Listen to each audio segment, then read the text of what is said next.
Hola, soy Ignacio Torralba, el Tiet, y esto es Entender de Vinos. Todos hemos oído con mucha frecuencia, quizá demasiada, hablar de un vintage. ¿Qué es un vintage? Vintage es una palabra inglesa que se emplea para determinar algo perteneciente a una época pasada y que, a pesar de ser antiguo, no puede calificarse propiamente como una antigüedad.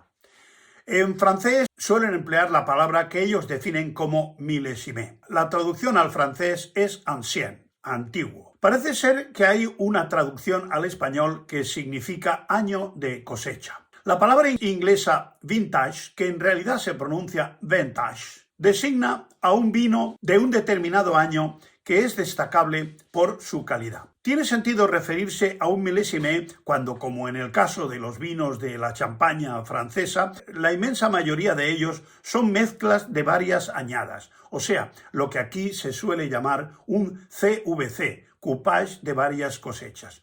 Y solo ciertos años, por su especial calidad, generalmente por una climatología muy favorable, se embotellan como milésime. La prestigiosa bodega de Ribera del Duero, llamada Pesquera, elabora un vino llamado Janus que solo se hace en los años excepcionalmente buenos, 1 o 2 de cada década. O sea que no podemos esperar que un vino sencillo y barato luzca en su etiqueta la palabra vintage o milésime. En Oporto existe una categoría de estos vinos que generalmente suelen ser los más caros por ser producidos en años excepcionalmente buenos, que para que no se degrade el color se embotellan solo 2 o 3 años después de la cosecha.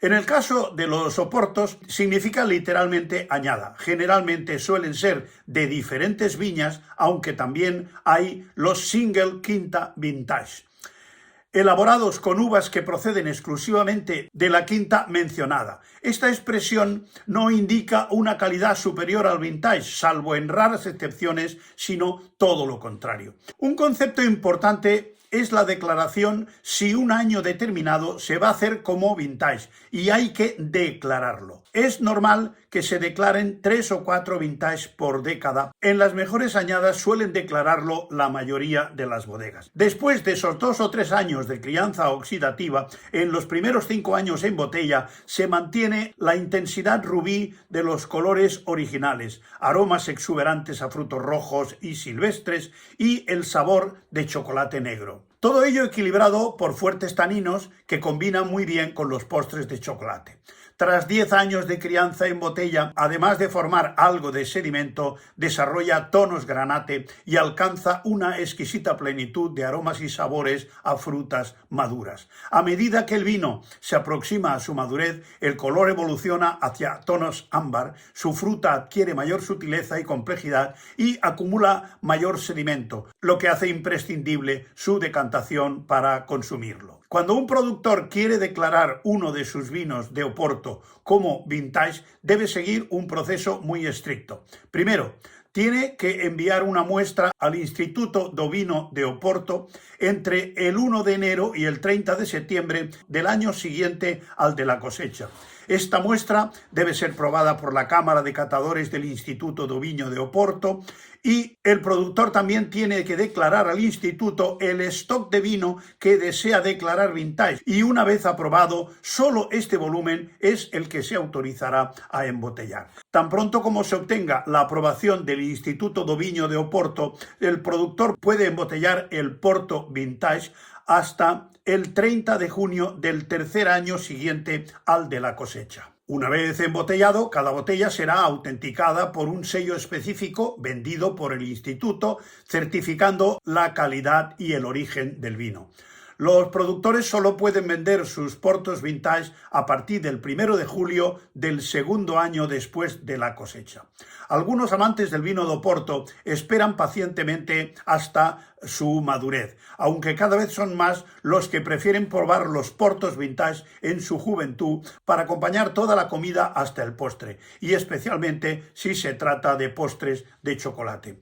Durante su adolescencia, un porto vintage pasa por diferentes fases con una evolución continua, pero no uniforme. Los taninos comienzan a redondearse, los aromas de la fruta maduran y se refinan. Probar un oporto vintage es uno de los grandes placeres de la vida.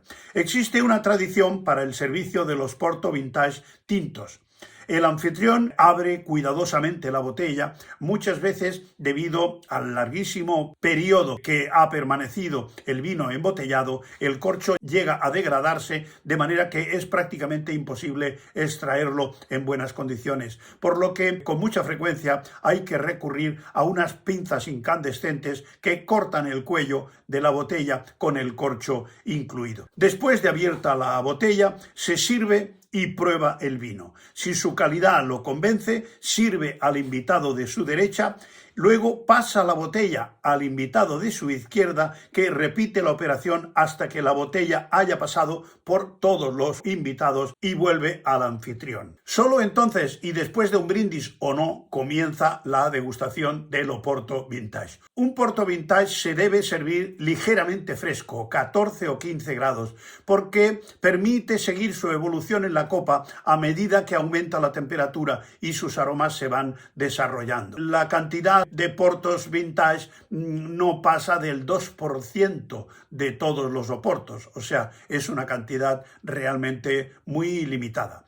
No hay que confundir el oporto vintage con el oporto colheita, que es un oporto tawny de un año determinado que se cría en barricas durante un periodo mínimo de 7 años. A partir de ese momento puede ser embotellado. Suele ser de color ámbar vivo y dorado, en narices intenso y aromático, con notas de frutos secos, miel y vainilla. En boca deja un sabor dulce y persistente. Tiene unos 20 grados de alcohol y el año de la cosecha debe aparecer en la etiqueta, pero nada que ver con un oporto vintage. La mejor forma de tomar un gran oporto a precio razonable, desde mi punto de vista, es el LBV, Late Bottle Vintage. Son grandes vinos llenos de fruta, juventud, vigor, frescura, intensidad, que se pueden beber por 1/3 del precio de un vintage. El LBV es un oporto elaborado a partir de una sola cosecha, envejecido durante 4 o 6 años en madera para que la evolución oxidativa sea lenta. De ahí el nombre de LBV, Late Bottle Vintage, ya que se embotella más tarde que un vintage. Los LBV, a pesar de tener una gran capacidad de guarda, que se calcula entre 15 y 20 años y a veces incluso más, tiene la ventaja de poder consumirse joven, expresando así todo su potencial. Pueden ser filtrados en la bodega o no, dependiendo de si prefieres un vino más rústico con aromas más genuinos, entonces elige uno sin filtrar, pero si prefieres un vino más elegante y sin pozos, es preferible que compres uno filtrado. En la propia etiqueta ya viene la referencia. Conviene guardarlo en horizontal y servirlo ligeramente fresco, con postres a base de chocolate o frutos rojos, quesos de mediana o gran intensidad, y si te gustan las combinaciones más atrevidas, con platos de caza y carnes rojas. La botella abierta se puede conservar durante varias semanas. Estos vinos surgieron como oportos que iban a ser destinados a ser embotellados como porto vintage, pero que debido a la baja demanda acababan pasando en barrica más tiempo del previsto.